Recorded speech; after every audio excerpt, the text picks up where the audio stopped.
Hi வணக்கம்.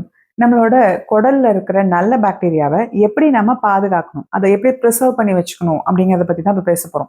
இதுல 2 விஷயம் இருக்கு. ஒண்ணு ப்ரீபயோடிக், இன்னொன்னு ப்ரோபயோடிக்.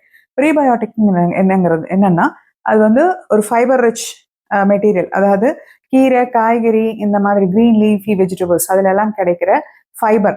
இந்த ஃபைபர் வந்து காம்ப்ளெக்ஸ் கார்போஹைட்ரேட்ஸ் குடுக்கும். அத வந்து நம்மனால ஜீரணம் பண்ண முடியாது. ஹியூமன் பீயிங்ஸ்க்கு அது வந்து ஜீரணம் ஆகாது. ஆனா, அந்த கட்ல இருக்கிற உயிரணுக்கள் இருக்கு இல்லையா? அதெல்லாம் வந்து அத ஜீரணம் பண்ணி, அத வந்து அது ஃபியூவலா யூஸ் பண்ணிக்கும். ஒரு உரம் மாதிரி யூஸ் பண்ணிக்கும். ஃபெர்டிலைசர் மாதிரி. ஸோ ப்ரீபயோட்டிக் வந்து இருக்கிற நல்ல பாக்டீரியாவ இன்னும் நல்லா வளர்த்துறதுக்கும், அது தானா மல்டிப்ளை பண்ணிக்கிறதுக்கும் ஹெல்ப் பண்ணும்.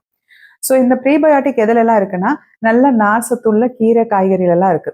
இது பர்ட்டிகுலரா முருங்கைக்கீரை, முருங்கை விதை, முருங்கைக்காயிலலாம் கட்ட புரொடெக்ட் பண்ற ஆன்டி இன்ஃப்ளமேட்டரி ப்ராப்பர்ட்டியும் உண்டு.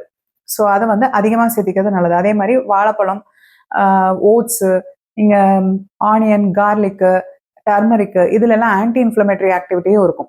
ஸோ இதெல்லாம் வந்து ப்ரீபயோட்டிக்கா வேலை செய்யுது. ப்ரோபயோட்டிக்ங்கிறது என்னன்னா, லைவ் பாக்டீரியா பாக்டீரியா மட்டும் இல்ல, ஈஸ்டும். ஹெல்த்தியான நம்ம குடலுக்கு தேவையான ஆரோக்கியமான பாக்டீரியா, ஈஸ்ட் எல்லாம் உயிரோட நம்ம கேப்சூலா எடுத்துக்கிறது. ஸோ இத வந்து கேப்சூலா மட்டும், டேப்லெட்டா மட்டும் நீங்க எடுத்துக்கணும்னு அவசியம் இல்ல. நம்ம நார்மல் உணவுல கூட சில உணவுகள்லாம் நமக்கு கிடைக்குது. அது எதுன்னா, ஃபெர்மென்டட் ஃபுட்டுன்னு சொல்றோம். அதாவது தயிரு, கெஃபர், அதே மாரி பழைய சாதம்.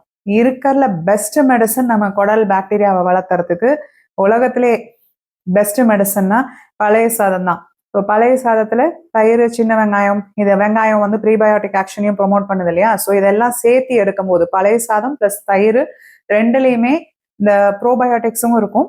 பிளஸ் வெங்காயம் நம்ம சேர்த்தும் போது அதில் ப்ரீபயோட்டிக்கும் கிடைக்கும். இதை விட பெஸ்ட் மருந்து குடலுக்கு வேற எதுவுமே கிடையாது.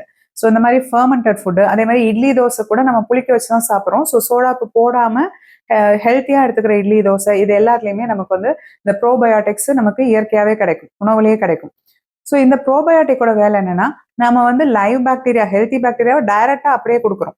ஸோ இது என்ன பண்ணுதுன்னா, குடல்ல டைஜஷனை, அந்த இம்யூனிட்டி, குடல்ல இருக்கிற இம்யூனிட்டி, டைஜஷன் ஃபங்க்ஷன் இது எல்லாத்தையும் மேம்படுத்துது.